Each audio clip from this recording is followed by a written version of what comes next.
तो कहानी की शुरुआत मॉडरेट नाम के एक शक्तिशाली जादूगर को दिखाते होती है, जो पूरी दुनिया पर अपना कब्जा करना चाहता था, जो इंसानों के खिलाफ जंग छेड़ देता है।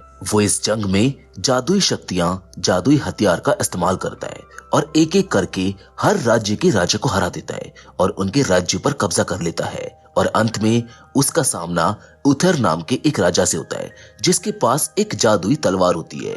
शुरुआत में वो जादूगर और उसकी सेना उथर पर भारी पड़ते हैं, लेकिन अंत में वो जादूगर मॉडरेट उथर के सामने टिक नहीं पाता और उथर उसको मार गिराता है, जिससे इंसानों और जादूगरों के बीच की ये लड़ाई यहीं पर खत्म हो जाती है। जिसके बाद अब सीधा महल का सीन दिखाया जाता है, जहां वॉर्टिगन, जो राजा उथर का भाई होता है, जो अपने भाई से नफरत करता है और उसकी जगह राजा बनना चाहता है, वो राजा बनने के काबिल नहीं होता।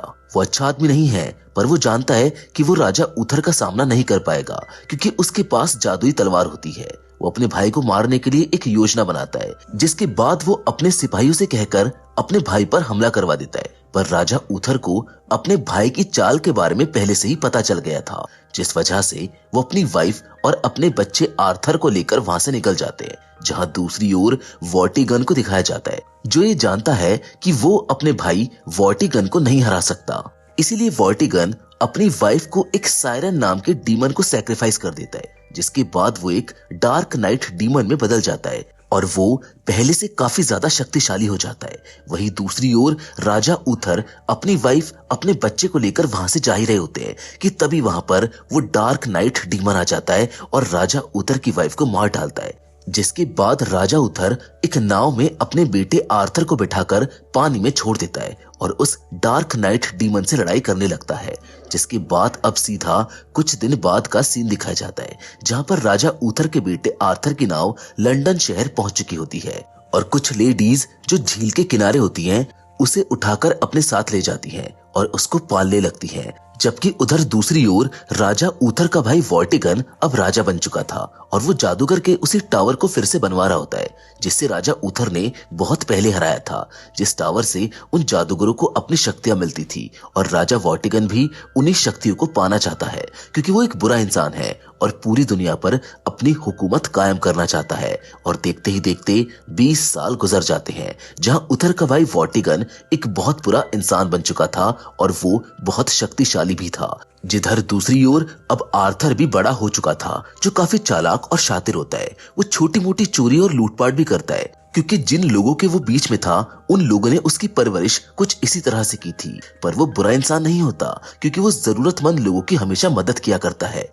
और जो वॉर्टिगन होता है, उसका टावर भी अब बनकर पूरा हो चुका होता है, जिसकी मदद से वो जादुई शक्तियां पाना चाहता है। और एक दिन महल के पास वाली नदी अचानक से सूख जाती है। उस नदी के सूखने पर उसमें मौजूद एक पत्थर दिखने लगता है, जिसके अंदर जादुई तलवार होती है, जिसको राजा वॉर्टिगन और वहां पर मौजूद सभी लोग निकालने की कोशिश करते हैं, पर कोई भी उसको निकालने में कामयाब नहीं हो पाता।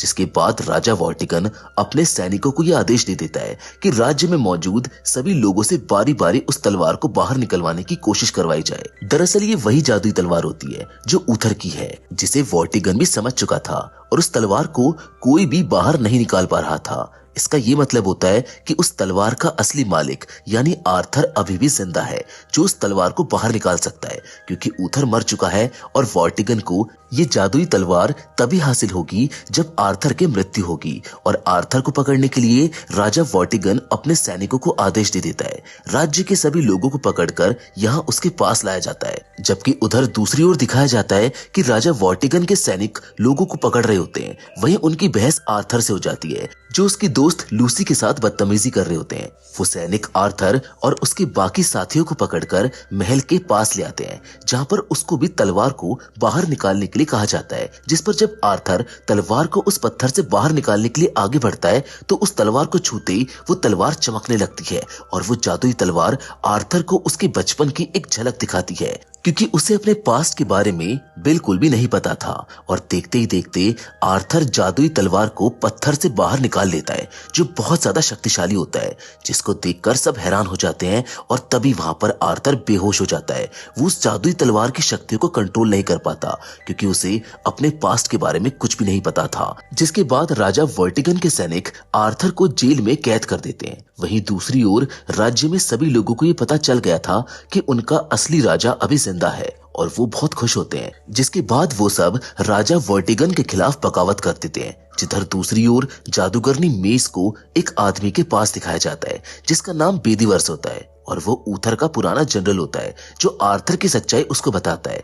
जिसके बाद अब वर्टिगन को जेल में जाते हुए दिखाया जाता है जो आर्थर के पास आकर उससे बातें करता है और उसको समझाता है कि तुम्हें जनता के सामने राजा बनने से इनकार करना होगा क्योंकि अगर तुमने ऐसा नहीं किया तो तुम्हें और तुम्हारे दोस्तों को मैं जान से मार दूंगा। जिसके बाद आर्थर को जेल से बाहर लेकर जाया जाता है जहाँ राज्य के सभी लोग आए होते हैं और अपने राजा को देखने के लिए बहुत ज्यादा आतुर होते हैं। वो खुश होते हैं। जिसके बाद भरी सभा में आर्थर को तलवार उठाकर अपनी शक्ति का प्रदर्शन करने के लिए कहा जाता है पर आर्थर साफ इनकार कर देता है और राजा बनने से भी मना कर देता है क्योंकि वो जानता है कि अगर वो ऐसा करेगा तो उसके सभी साथियों को और उसके सभी दोस्तों को मार दिया जाएगा। जिसके बाद राजा वर्टिगन आर्थर को मारने का आदेश दे देता है पर तब तक वहां पर जादूगरनी मेज और बेदीवर्स अपने लोगों के साथ आ जाते हैं। जिसके बाद मेज अपनी शक्तियों से वहां पर मौजूद जानवरों और पक्षियों को काबू में कर लेती है और उसके बाद राजा वर्टिगन के सभी सिपाहियों पर हमला करवा देती है और मौका पाते ही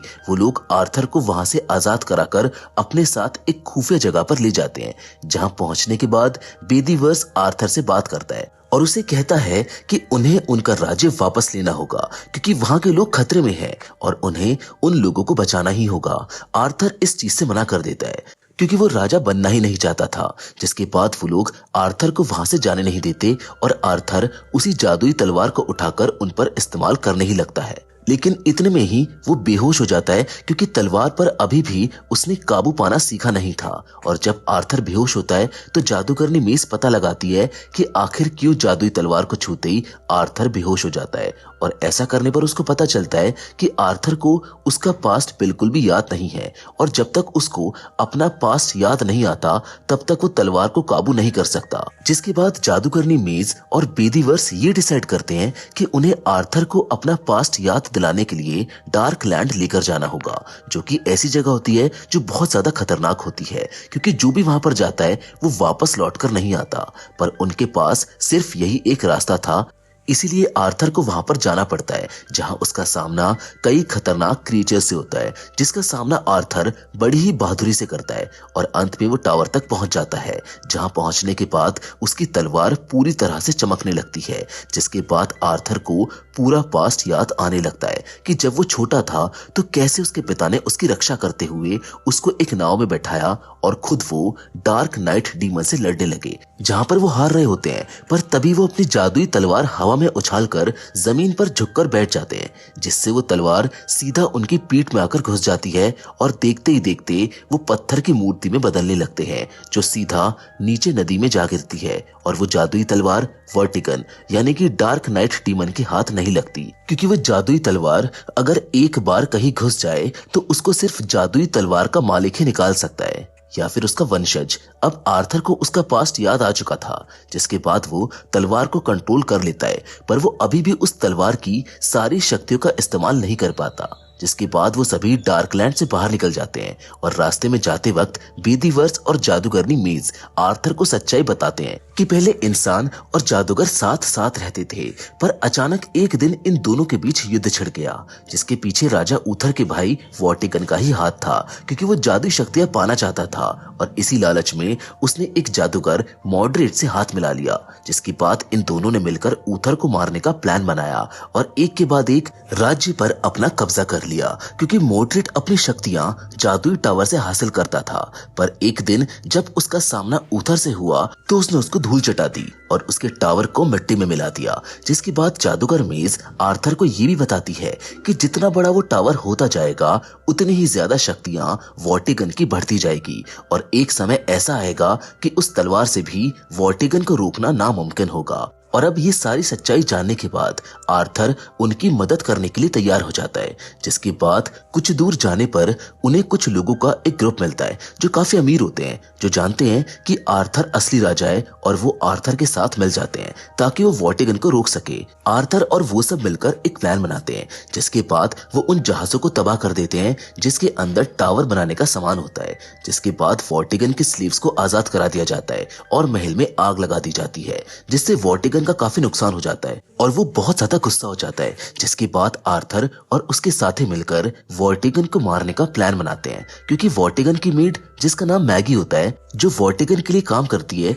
वो आर्थर और उसके साथियों की जासूस होती है, जो उनको बता देती है कि वो एक जहाज में आने वाला है। और ये खबर जानकर आर्थर और उसके सभी साथी वॉटिगन को मारने के लिए तैयार हो जाते हैं कि जब वो अपने जहाज से बाहर निकलेगा तो वो उस पर तीर चलाकर उसको मार देंगे। लेकिन इसका पता वॉटिगन को पहले ही चल जाता है, क्योंकि वो मैगी के बारे में जानता है कि वो जासूस है और इसीलिए वो अपनी जगह अपने एक कमांडर को भेजता है। और अपनी जगह अपने कमांडर को भेजने पर आर्थर को सच्चाई पता चल जाती है कि वो वॉटिगन नहीं है। पर जैसे ही वो उसको रोकता है, आर्थर का साथी बिल उस पर तीर चला देता है और उसके तीर चलाते ही वॉटिगन का जो खास कमांडर होता है वहीं पर उसकी मौत हो जाती है, जिससे वहां पर मौजूद सभी लोगों में भगदड़ मच जाती है और सब इधर उधर भागने लगते हैं। पर इसी बीच वो जादूगरनी मेस को पकड़ लेते हैं और आर्थर उसको देख लेता है। जिसके बाद आर्थर अपनी जादुई तलवार को उठाता है और वहां पर मौजूद सभी लोगों को एक झटके में मार गिराता है। पर वॉटिगन के लोगों ने आर्थर के कुछ साथियों को मार दिया था।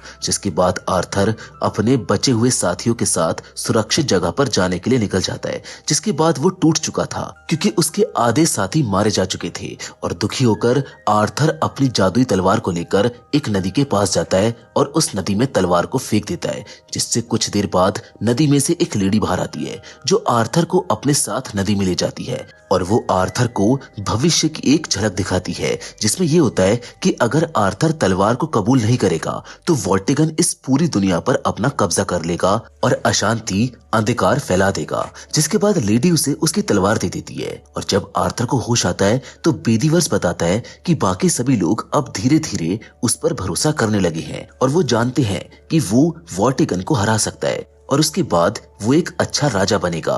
जिसके बाद वो सफर में आगे जा रहे होते हैं कि तभी उनकी मुलाकात राजा वॉटिगन के कमांडर से होती है, जो उनको बताता है कि उनके कुछ साथी और मेज अभी भी उनके पास हैं और अगर आर्थर ने सरेंडर नहीं किया तो वो उनको मार देंगे।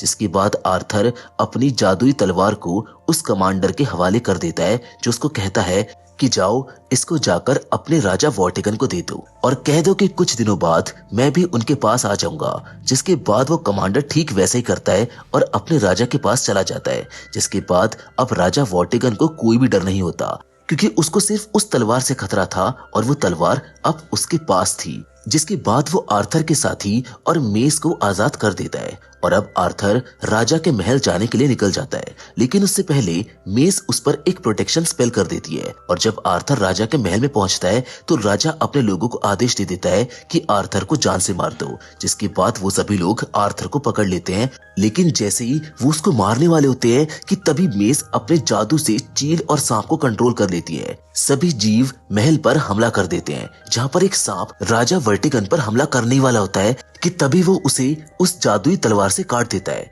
पर वो तलवार एक पिलर में अटक जाती है, जिसे सिर्फ आर्थर ही निकाल सकता है। और तभी वहां पर बहुत बड़े बड़े सांप महल पर हमला कर देते हैं, जिससे हर जगह तबाही मचने लगती है। आर्थर के बाकी साथी भी उसकी मदद के लिए वहां पर पहुंच जाते हैं और उनके सैनिक और सिपाहियों से लड़ने लगते हैं। जिसके बाद अब राजा वॉटिगन को लगने लगता है कि वो हार जाएगा, इसीलिए वो अपनी शक्तियों को और ज्यादा बढ़ाने के लिए डीमन सायरन के पास जाता है और अपनी बेटी की लाइफ को सैक्रिफाइस कर देता है। जिसके बाद वो खतरनाक डार्क नाइट डीमन में बदल जाता है। वहीं दूसरी ओर आर्थर अपनी पूरी ताकत से उस जादुई तलवार के साथ वहां पर मौजूद सभी सिपाहियों को मार गिराता है। जो सिपाही बच जाता है वो उसके सामने खुद ही सरेंडर कर देते हैं और तभी वहां पर डार्क नाइट डीमन आ जाता है, जो आर्थर पर हमला करने लगता है।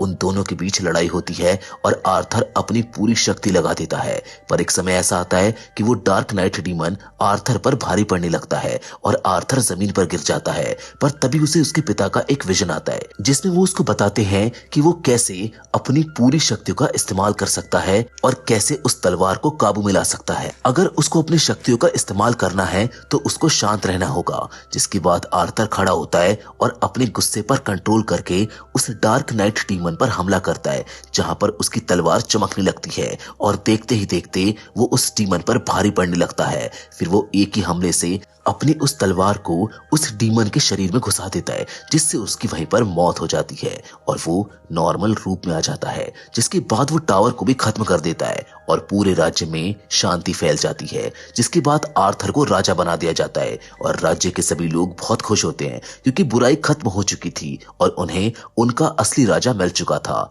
और वहीं पर दूर खड़ी मेस को भी दिखाया जाता है जिसका काम जादुई तलवार को उसके सही हकदार तक पहुंचाना था। वो अपना काम कर चुकी थी। जिसके साथ ये फिल्म, ये कहानी यहीं पर खत्म हो जाती है। हम उम्मीद करते हैं कि king Arthur the legend of sword की कहानी आपको पसंद आई होगी। बाकी फिलहाल तो आज के वीडियो में बस इतना ही, लेकिन हम फिर से जरूर मिलेंगे और वो भी एक और नई इंटरेस्टिंग कहानी के साथ। पर हमेशा की तरह तब तक के लिए धन्यवाद।